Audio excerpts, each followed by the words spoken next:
Hi, I'm Nature Nick of Animal Adventures, and I'd like to show you a little bit of my wild world. Come with me and I'll show you some of my interesting animal friends.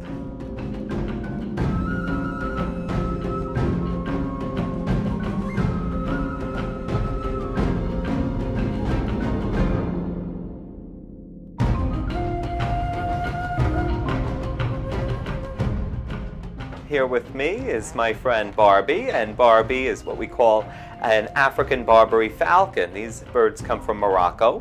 She's very closely related to the falcons that we have here in the United States. Her famous cousin is the peregrine falcon, and her cousin is probably one of the more famous endangered species. Now, a falcon is a bird of prey, just like owls, just like hawks, and each bird of prey has their favorite food that they like to eat. Falcons absolutely love to eat other birds, and because they eat other birds, they move much faster than any other bird. They're the fastest birds in the world. They can move very quickly, about 200 miles an hour, which is faster than a NASCAR. And they can do that because they have wings unlike any other bird. They have long primaries, or the feathers, on each end of each wing, that are much longer than any other bird for their size. So we're going to see if she'll show us her wings a little bit. And once they start pumping those wings, they can easily accelerate to those speeds of 180 to 200 miles an hour.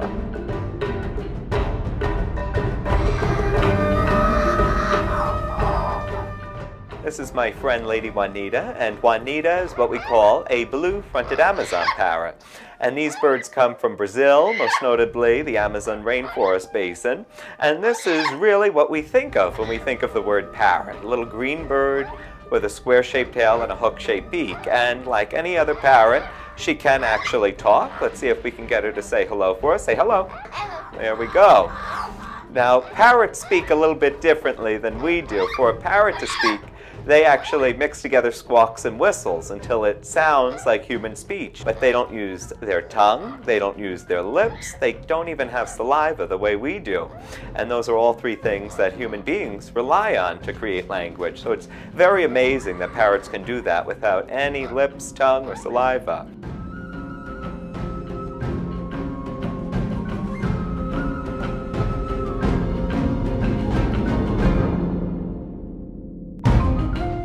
Right, and here with me today, this is my friend Russell Crowe. He's obviously a little bit shorter than the real Russell Crowe. And if you haven't guessed it, by now this guy is a miniature kangaroo, or a wallaby as they're called in southern Australia and New Zealand, where they're found. A big difference between these little wallabies and the bigger red and gray kangaroos that you're probably familiar with is that these guys have a lot of fur. They almost look like a teddy bear.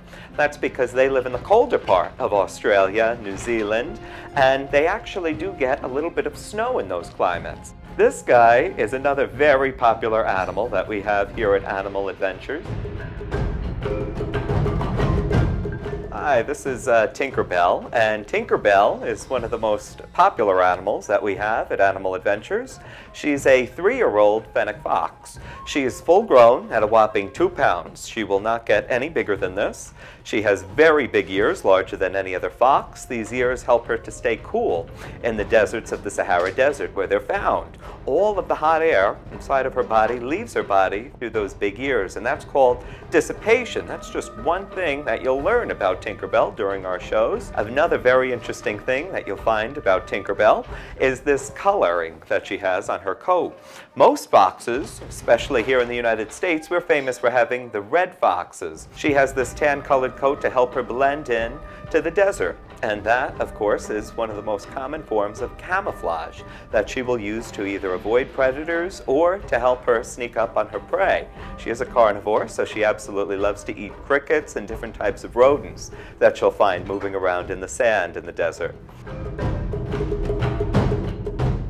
All right, this is my friend Tarzan, and Tarzan is what we call a Bolivian squirrel monkey. They're one of the more interesting monkeys. He's full grown at only 2 pounds, very interested in this camera that's here today.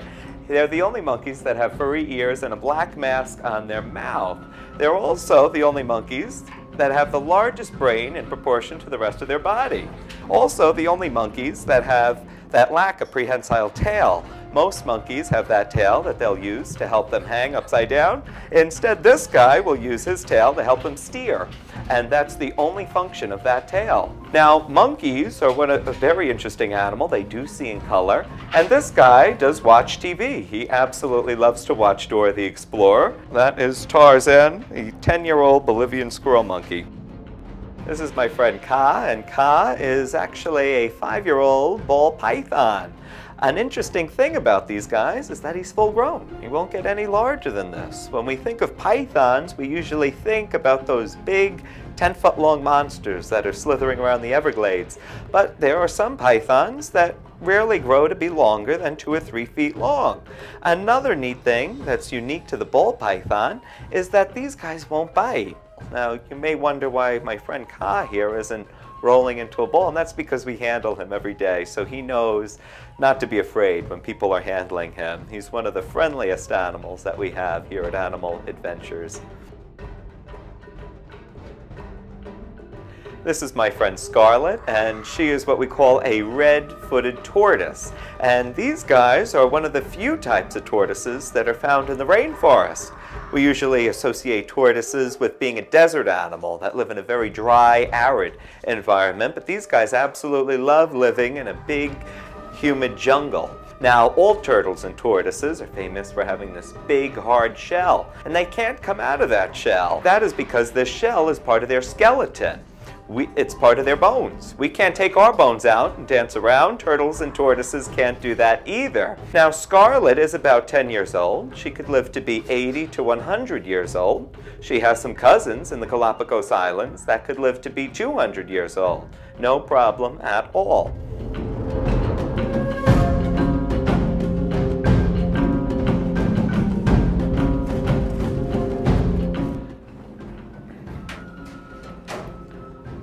All right, thanks for coming with us today, and I hope you learned a few new things about animals that you didn't know before, and you learned about myself, Nature Nick of Animal Adventures. For more information about me or about the animals, or if you're interested in booking a party with us and you're on Long Island, visit my website, naturenick.com.